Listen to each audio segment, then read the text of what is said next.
Alright, it's time to talk about Coinbase's debut on the stock market, because I have to say, most of investing YouTube just frankly got this stock flat out wrong. Okay, this thing was never gonna double on IPO day, this thing never was gonna shoot up to $500. This is coming from the people who call it an IPO instead of a DPO, right? So, Coinbase is not IPOing, I just want to get that out of the way right here and first.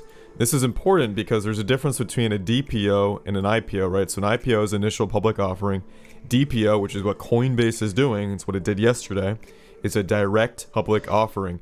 And so you can see some differences here. One of the key, crucial differences here, though, is that there's no lockup period, meaning insiders can sell. Anybody can buy and sell as soon as the stock goes public. So naturally, with a DPO, that has different behaviors than an IPO. Sure, with IPOs, those are engineered to have huge pops on the first day of trades. DPOs are different, right? So I saw a lot of investing YouTubers, frankly, number one, getting the valuations wrong. They were valuing this company at $90 billion, which we'll go into later. That was flat out wrong. That was never going to happen. And then on top of that too, they were looking at other IPOs like Facebook and saying, this thing's going to double on day one. There was no way that was going to happen. And here's how I know. Here's how I'll explain it to you. Alright, so here we have a spreadsheet I created on the Coinbase DPO.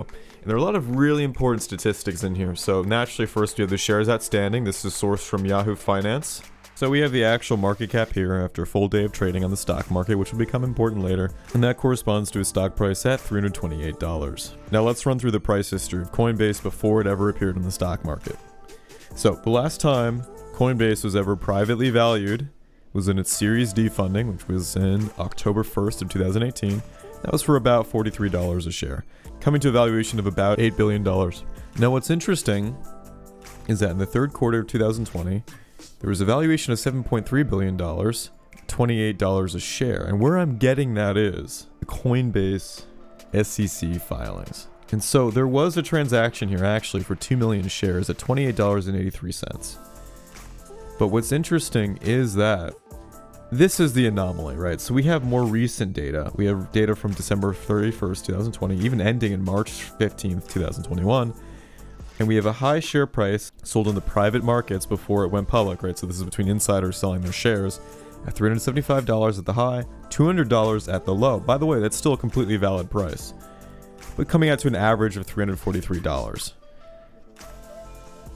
So going back to our model, here's what we know, right? So at the average share price going on in the private markets, which by the way is more leaning towards the high price versus the low price, we don't know the weighted average. That comes out to an $89 billion valuation at that average.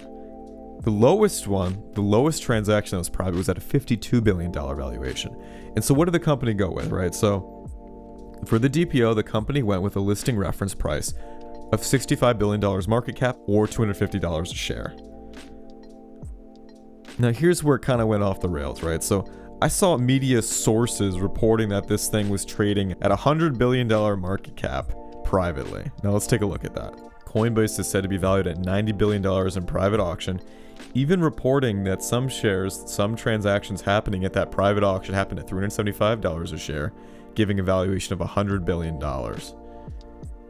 Now it says though that the people could not be identified because this information was private, and as we know, the actual IPO had nothing even close to that going on. But still, they were reporting that, and at the current valuation, based on the shares we know outstanding, 261 million, that's saying that this would be worth $400 a share.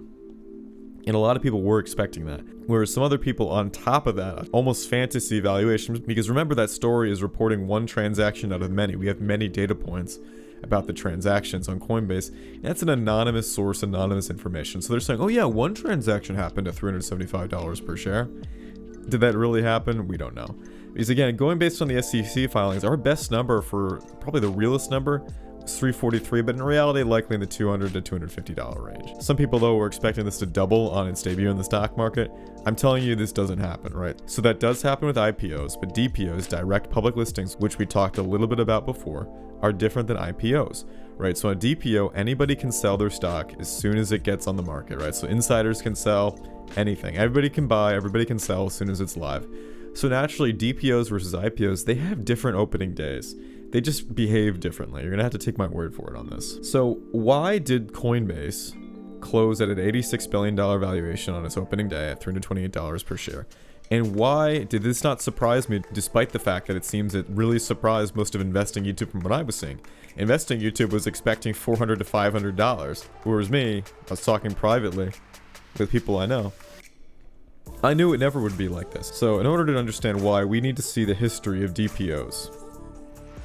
So we have some information on DPOs, right? So there have been a few companies, and these are the biggest and most famous ones, that have gone public through a direct public listing. So we have Plantineer, Slack, Spotify, Roblox, Asana, and then finally Coinbase. So next to this, I have this column here talking about the premium from reference price. So we know that for the DPO that was selected for Coinbase, there was a reference price of $250 per share, $65 billion market valuation, which is always selected to be a little bit lower than probably what will happen. Because in reality, when a company is still private and the shares are sold, it's just not as liquid. Anytime, and this is fine, people accept this on the stock market, anytime a company goes public, there's more money chasing the same shares. The valuations always go higher. And that's normal, right? Because on the chain of a company's life cycle, the valuation always blows up towards the end when a company becomes public. So in reality, in private hands, it probably was really worth $65 billion on public markets, and this is why companies IPO.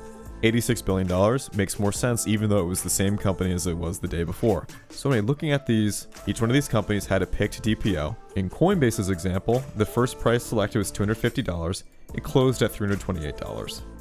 So we know that the premium, right, so how much it went up, was 31%. 31%. It's not going to double or go to $500. It was 31%.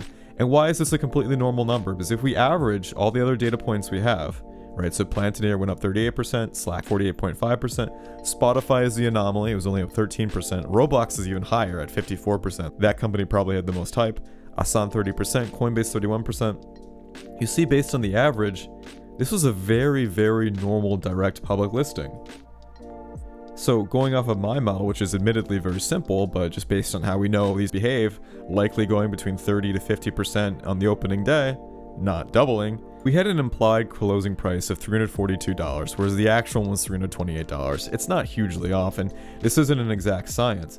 Sure, there was a bit of a bigger pop than expected. We're talking about $414, $424 per share at the opening, but for the most of this time, this was actually trading on opening day in the 340s, which is about the average, the implied premium after a DPO on the stock market. So what have we learned from this?